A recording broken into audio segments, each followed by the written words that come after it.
कि नरेंद्र भाई मोदी जी, आपको फिर से अयोध्या में रोड शो करने की जरूरत क्यों पड़ी? इसका मतलब है कि आप इसको भुना रहे हो।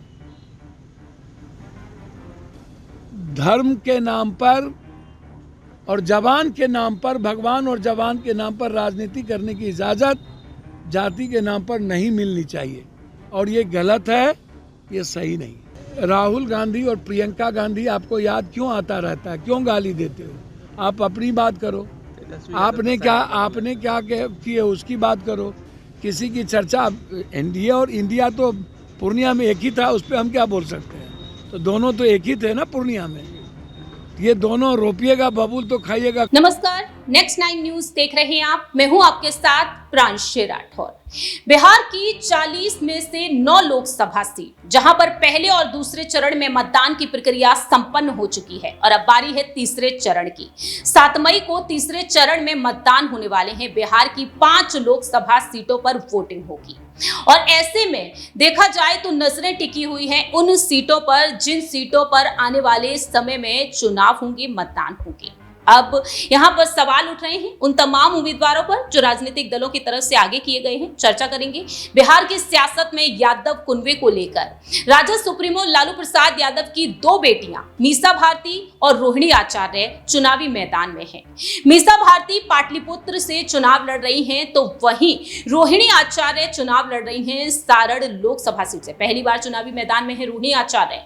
ऐसे में सवाल यहां पर यह बन रहे हैं कि इंडिया अलायंस की तरफ से जोरदार समर्थन तो मिल रहा है इन दोनों ही बहनों को, लेकिन क्या निर्दलीय चुनाव लड़ने वाले नेता इन्हें समर्थन देंगे? सवाल यहां पर रहेंगे पूर्णिया लोकसभा सीट से निर्दलीय चुनाव लड़ने वाले पप्पू यादव को लेकर। कांग्रेस में वह अब हैं या नहीं, इसको लेकर अभी भी सवाल उठ रहे हैं, लेकिन पप्पू यादव जोरदार समर्थन दे रही हैं निर्दलीय चुनाव लड़ने वाली शहाबुद्दीन की पत्नी हिना शाह को, जो सीवान लोकसभा क्षेत्र से उतरी हुई है। तो क्या पप्पू यादव रोहिणी आचार्य और मीसा भारती को भी समर्थन देंगे? सवाल यहां पर रहेंगे हमारे सहयोगी तनु से कि आखिरकार इस मामले में उनका क्या कुछ कहना रहेगा। देखिए, बिल्कुल पप्पू यादव के साथ जो हुआ प्रियांशु, वो वाकई में देखिए थोड़ा सा गलत हुआ। लेकिन पप्पू यादव यहाँ ये तो कहते नजर आते हैं कि मेरा उनके लिए आशीर्वाद है, मैं उनके साथ हूँ, लेकिन वो समर्थन नहीं देंगे।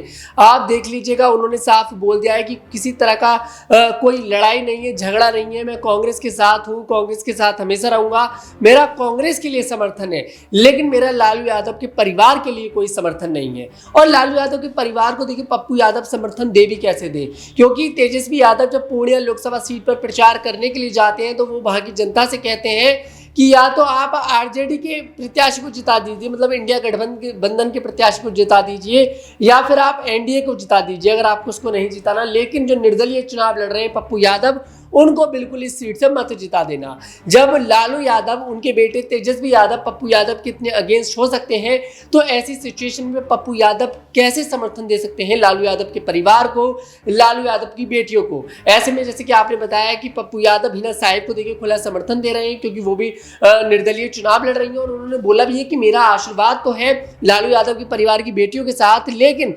मेरा जो समर्थन है वो हिना साहिब जी के लिए रहेगा और मैं उनको समर्थन दे रहा हूं।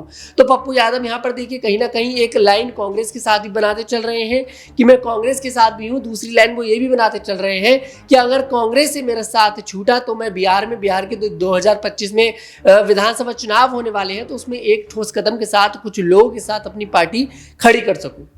बिल्कुल, पप्पू यादव यहां पर देखा जाए कांग्रेस को लेकर कहते हैं कि मेरी नस नस में कांग्रेस बसी हुई है और कांग्रेस के लिए वह आज भी कांग्रेस के साथ हैं। बीते कुछ दिनों पहले ही पप्पू यादव ने साफ तौर पर कह दिया कि रायबरेली से राहुल गांधी मैदान में उतर आए हैं, मैं रायबरेली जाऊंगा, चुनावी प्रचार करूंगा, मैं दिल्ली भी जाऊंगा जहां से कन्हैया कुमार चुनाव लड़ रहे हैं। ऐसे में पप्पू यादव का समर्थन कांग्रेस के लिए जोरदार तरीके से मिल रहा है। शहाबुद्दीन की पत्नी हिना शाह सीवान लोकसभा क्षेत्र से चुनाव लड़ रही है, इसको लेकर वह नाराजगी जाहिर करते हैं कि राजद की तरफ से निर्दलीय देखा जाए तो अब राजद से निकलकर निर्दलीय चुनाव लड़ रही है हिना शहाबुद्दीन को पूरी तरीके से उम्मीदें थी लालू यादव के परिवार से कि उनका समर्थन मिलेगा ही मिलेगा, लेकिन शहाबुद्दीन ने इतना कुछ किया और आज क्या है, जिस तरह से हिना शाह ने अपनी नाराजगी को जाहिर किया कि उन्हें पूरी तरीके से दरकिनार किया गया। वह 3 बार यहां से चुनाव लड़ी लेकिन जीत हासिल नहीं कर पाई, हार का सामना किया और अब आकर उन्होंने फैसला लिया कि अगर उन्हें दरकिनार किया जा रहा है तो निर्दलीय चुनाव लड़कर दिखाएंगी, जीत कर दिखाएंगी। यहां पर पर आपको एक रिपोर्ट दिखा देते हैं कि क्या कुछ बयानबाजी अब चल रही है, सुनिए सर आप। देखिए, उनको भरोसा ही नहीं है, ना भगवान पे, ना खुद पे, ना किसी पे। भगवान पे भरोसा होता उनको तो इस्तेमाल करते राम अयोध्या को। भगवान तो सबका न है, हो मेरा भी भगवान है। तो भगवान राजनीति के लिए इस्तेमाल नहीं हो सकता, आस्था की चीज़ है। और जब लोगों ने राम मंदिर जैसी चीज़ों को कह दिया ये राजनीति का मुद्दा नहीं बनेगा किसी भी कीमत पे, तो आप नरेंद्र मोदी जी से पूछो ना कि नरेंद्र भाई मोदी जी, आपको फिर से अयोध्या में रोड शो करने की जरूरत क्यों पड़ी? इसका मतलब है कि आप इसको भुना रहे हो। धर्म के नाम पर और जवान के नाम पर, भगवान और जवान के नाम पर राजनीति करने की इजाज़त जाति के नाम पर नहीं मिलनी चाहिए, और ये गलत है, ये सही नहीं। राहुल गांधी और प्रियंका गांधी आपको याद क्यों आता रहता है? क्यों गाली देते हो? आप अपनी बात करो। आपने क्या किए उसकी बात करो। किसी की चर्चा, एनडीए और इंडिया तो पूर्णिया में एक ही था, उस पर हम क्या बोल सकते हैं? तो दोनों तो एक ही थे ना पूर्णिया में। ये दोनों रोपिएगा बबूल तो खाइएगा खजूर। आप दोनों समझिए क्या किए। आप दोनों तो एक ही थे पूर्णिया में। पूर्णिया में तो पप्पू यादव को आप मारना चाह रहे हैं कि पहले पप्पू यादव फिनिश करो। आप 100 MLA लेके बैठे थे। एक आदमी पीएम सबसे पहले पहुंच गया। नीतीश जी 3 दिन रोड शो किए, तो पप्पू यादव को कत्ल करने के लिए 150 MLA तो थे ना, हो 3 दिन रहे ना, 60 करोड़ से ज़्यादा बांटे ना, इंडिया की हॉट सीट बना दी ना आप लोगों ने। तो समय बताएगा। आपने सुना कि किस तरह से यहाँ पर पप्पू यादव हिना साहब के समर्थन में अब भी हैं। चंद्रशेखर आजाद समाज पार्टी के राष्ट्रीय अध्यक्ष हैं, वह भी कह चुके हैं पप्पू यादव को हमने समर्थन दे दिया, अब हमारी पार्टी हिना साहब को भी जल्द से जल्द समर्थन देगी, तैयारी में जुट चुकी है। कहा जा रहा है कि महाराजगंज से साबिर खान को उन्होंने उतारा है, तो जल्द से जल्द वह बिहार की सियासत में एक्टिव होते हुए नजर आएंगे। हिना साहब के समर्थन में भी वहां से ऐलान कर सकते हैं। ऐसे में यहाँ पर आपको जानकारी दे दें कि रोहिणी आचार्य और मीसा भारती को, जो मोदी सरकार पर जिस तरह से हमलावर रहती हैं, जिस तरह से हुंकार भरती हुई नजर आती हैं, क्या वह इन दोनों ही सीट से जीत हासिल करती हुई नजर आएंगी? राजीव प्रताप रूडी बीजेपी की तरफ से हैं और रोहिणी आचार्य को चुनौती दे रहे हैं। इस सीट पर 5वें चरण में चुनाव होंगे और 20 मई को नतीजे सामने आएंगे। दूसरी ही तरफ यहाँ पर जो सीट है वो सीट है पाटलिपुत्र। मीसा भारती आरजेडी की तरफ से और राम कृपाल यादव बीजेपी की तरफ से। और देखा जाए तो सबसे आखिरी चरण में 7वें चरण में सीट पर चुनाव होंगे 1 जून को, 4 जून को नतीजे सामने आ जाएंगे। यहाँ पर आखिरी छोटा सा सवाल यही बन जाता है तनुज, दोनों ही बहनें जीत हासिल कर पाती हैं? अगर पप्पू यादव समर्थन दे भी देते तो क्या एक बड़ी मजबूती यहाँ पर मिल जाती?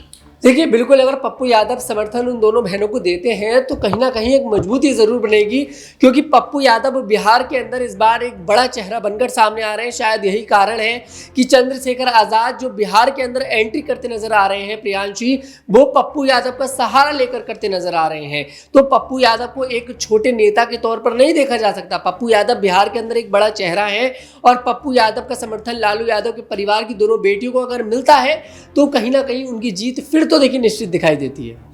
बिल्कुल, अब यही देखना होगा कि आखिरकार इस सीट से बाजी कौन मारेगा। पाटलिपुत्र सीट की बात कर ली जाए, चाहे सारण सीट को लेकर बात कर ली जाए, देखते हैं कि आने वाले दिनों में ये दोनों ही बहनें वाकई में जीत हासिल कर पाती हैं या फिर नहीं। फिलहाल आपको ये जानकारी दे दें कि पप्पू यादव ने अपने इंटरव्यू में साफ कर दिया है कि दोनों ही बहनों के साथ उनका आशीर्वाद है। वह उनको पूरी तरीके से समर्थन देने के लिए मैदान में तो नहीं उतर रहे, लेकिन वह ये जरूर चाहते हैं कि चुनावी मैदान में उतरी हैं तो जरूर यहाँ पर विकास होगा, और वह अगर जीत जाती हैं तो बहुत ही अच्छी बात है, लेकिन विकास जरूर होता हुआ नजर आ सकता है। देखते हैं कि आखिरकार पप्पू यादव का यह आशीर्वाद कितना रंग लाता है। फिलहाल इस खास प्रोग्राम में इतना ही। बाकी की तमाम अपडेट्स के लिए देखते रहिए Next 9 न्यूज।